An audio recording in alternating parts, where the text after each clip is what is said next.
afternoon mga kawander. Short ride lang tayo ngayon. Actually malapit lang ito sa amin. Punta lang tayo ng Montalban. At mag-update tayo doon sa mga unang pinuntahan ko nung bago-bago pa akong mag-vlog. Tignan natin kung may pagbabago na mga kawander or may naiba. Larga kawander!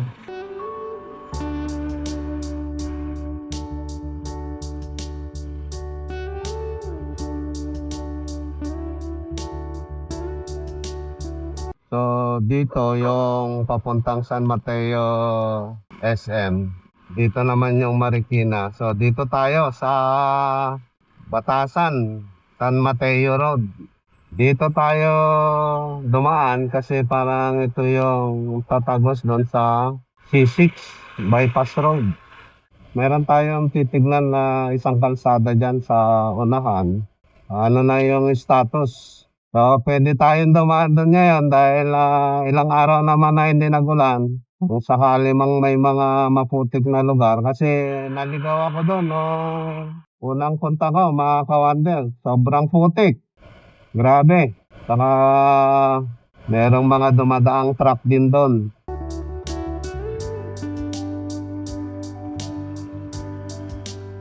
So, ito na yung C6.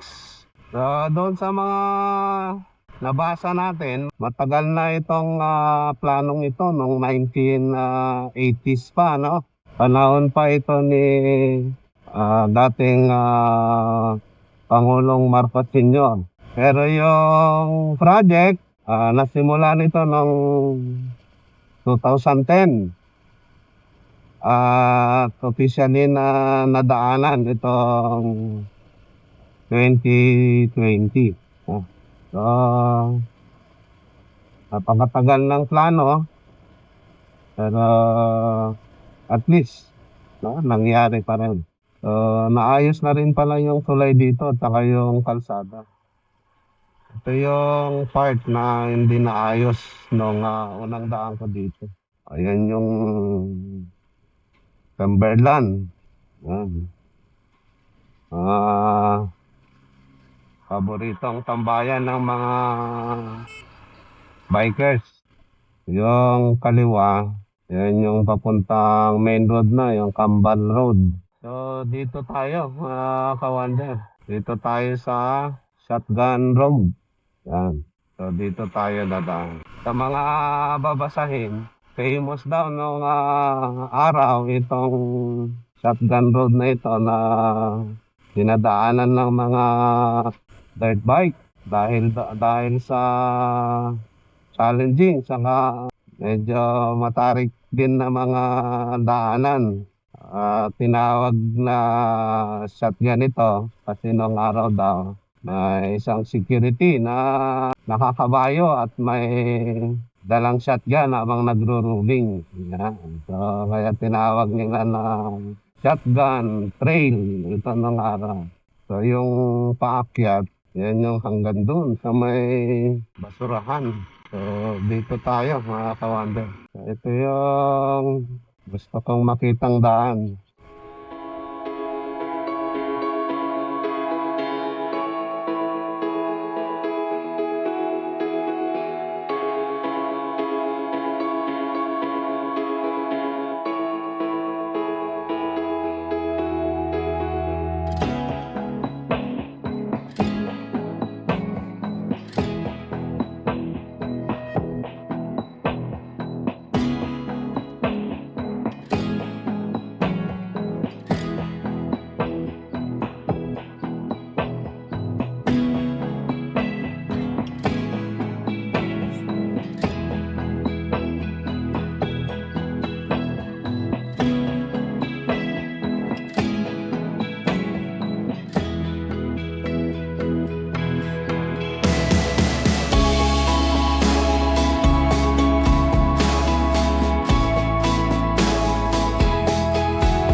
mapapansin nyo mga kawander, Parang hindi naalagaan yung kalsada, no? Yun, no? Dito pasikip dahil merong hindi na idiretso. Hindi natapos ito, yung project na ito, kasi may mga issues, no? Ayon sa mga nababasa natin, dapat ayusin, no? Sa isa dito ay yung right of way. Kaya doon sa dulo nito, putol. Bukod doon, ay yung issue na rin ng budget. Napakaganda sana, no, na alternative na daanan ito. Ito na yung dulo.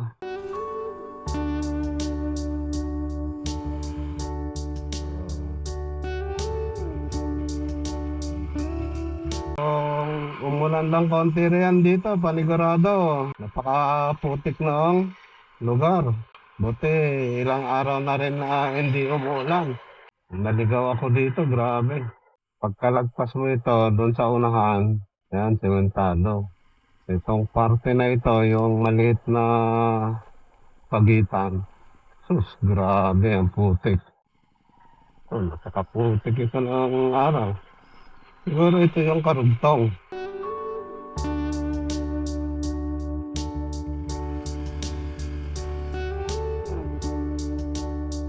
Siguro yung karugtong, mga kawan. Mahaba-haba rin yung yung area kung saan naputol yung highway na ito.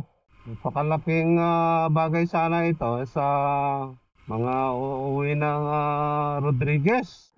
Baitang-baitang na yung bundok, oh. Gigi. Grabe. Laking bagay sana, no? Yung daanan. Talagang bypass siya, eh. Sayang ang proyekto pag ganito. Patiwangwang lang yan, no? Na dapat mapakinabangan ng taong bayan. Ito ulit. Naputol na.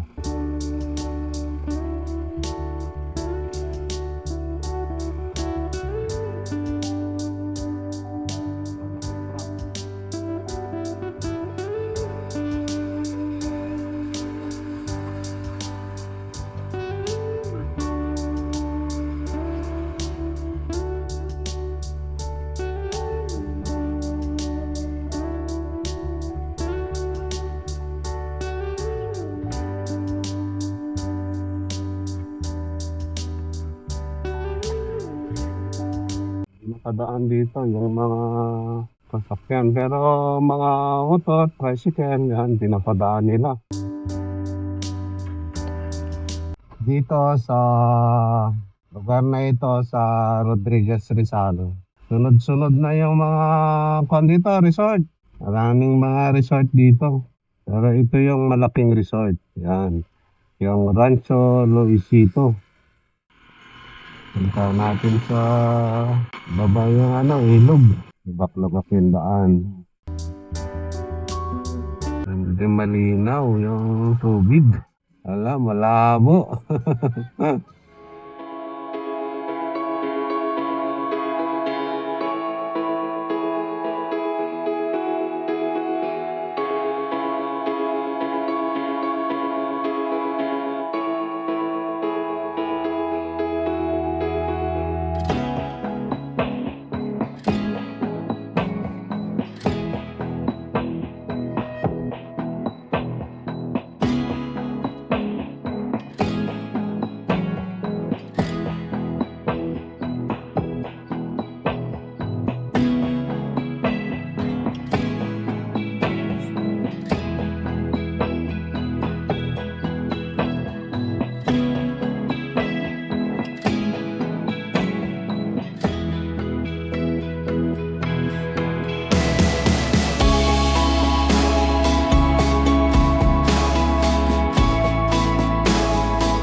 palamig-palamig lang. Panalo na yan dyan. Kahit malabo yung tubig, malaking bagay yan na pagpalamig sa mainit na nararamdaman. Pwede na. Pwede nang pagtsagaan. Kanina nagpalipad tayo ng drone. Sinilip natin dito sa unahan. Yan. Nakita na naman natin yung magandang dalawang bundok. Doon sa may Wawa Dam. Napaka historical din itong lugar, mga kawander. Panahon ng World War II. Marami din naglaban-laban dito. At nagbuwis ng buhay.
Yan. Proceed tayo doon sa taas. So yung diretso na yan, papuntang Wawa. Dito naman sa kanan, yan, paakyat ng Parawagan.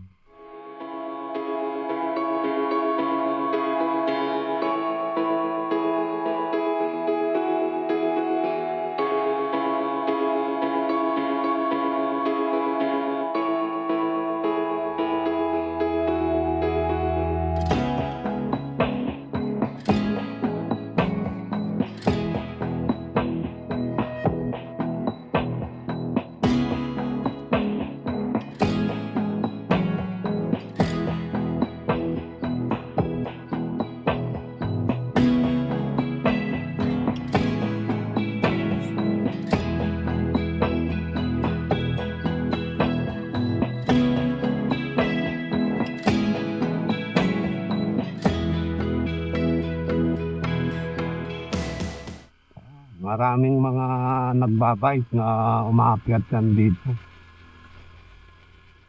Sarap ng klima dito. Kaso tahimik pa yung ang paligid. Medyo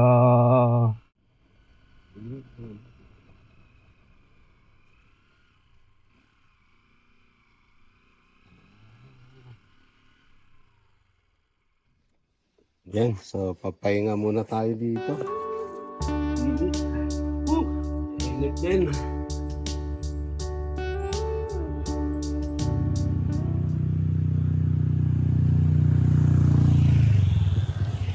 So, meron tayong entrance na 20 pesos. So, ito yung dadatnan mo dito. Yan. Oh, ito yung view mo. Huh? Ayan yung ano kanina, yung dam, Wawa. Yung dalawang bundok. Tatlo sila eh. Yan yung kalsada sa baba. Yun. I love Acacia. Yan. Dito yung kanilang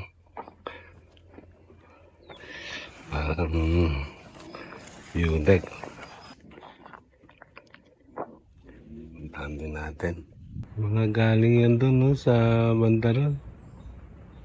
Rough road. No? Grabe ang view. Ganda.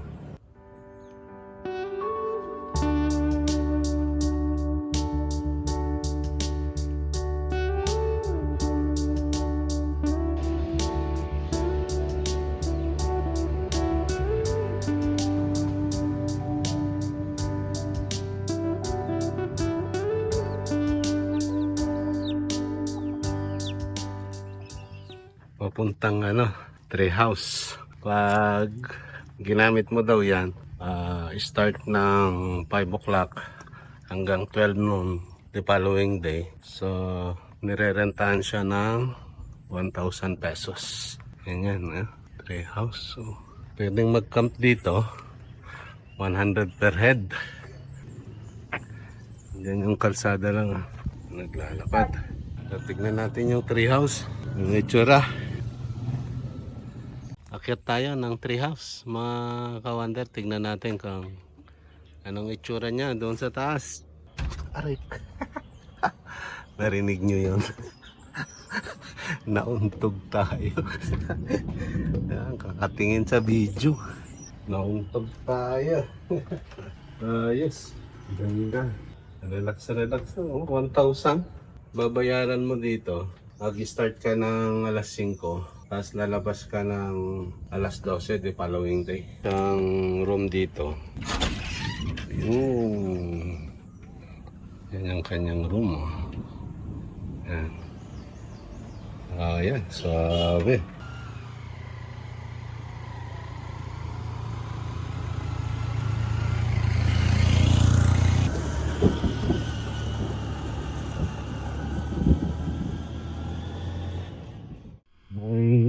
Bagong pasyalan. Overnight 100. 10 rental 200. View deck 300. Cottage 300. Viewing 20. Pool 50. Ihi 5. Dumi 10. Lahat. Bayad. Swimming pool. So wala siya ngayon. Maliit lang pero kung maayos yan, maganda yung view.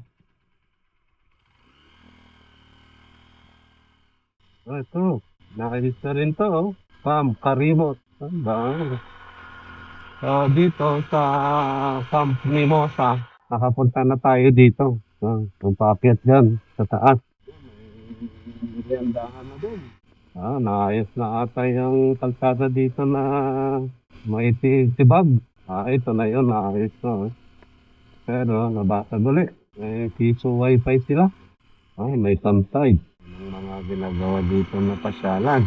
Malapit nang matapos yan. Sementado na yung kalahati dito. Tapos dito, oo. May mga nasemento ng part. Pero hindi natuloy. Baka yan yung kanina yung mga pupuntahan din. Ganun pa rin. Pag umulan ito, sigurado, maputik na, madulas pa. Yung klase ng lupa kasi. Lupa sinapos.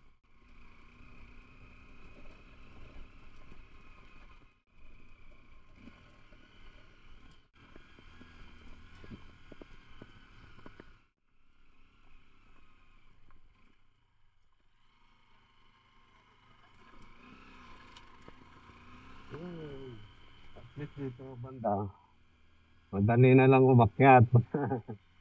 Dati dito ako medyo nahirapan. Basic na lang siya.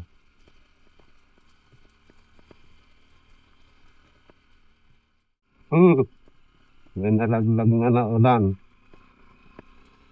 Yari tayo dyan. Ayun na nga. Ah,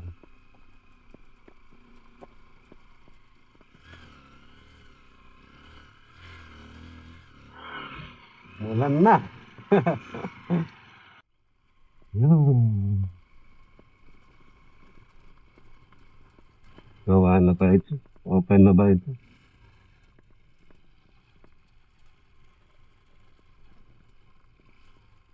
Silayan this way. At sapihan.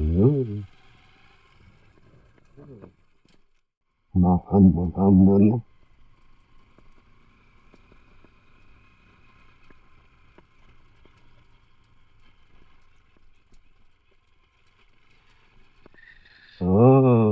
Open.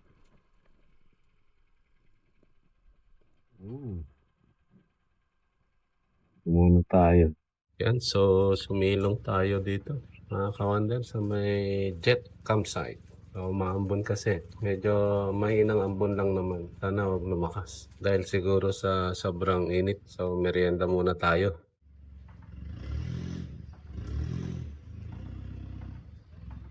Dito tayo ngayon sa jets. Yun, no? Kalamansi. Oh, ay bunga. Ang daming bulaklak. Grabe, oh. Punong-puno ng bulaklak, oh. Yun, oh, si Doggy, oh. Hello. Yun, nagbabantay. Yan, so, dito si Doggy.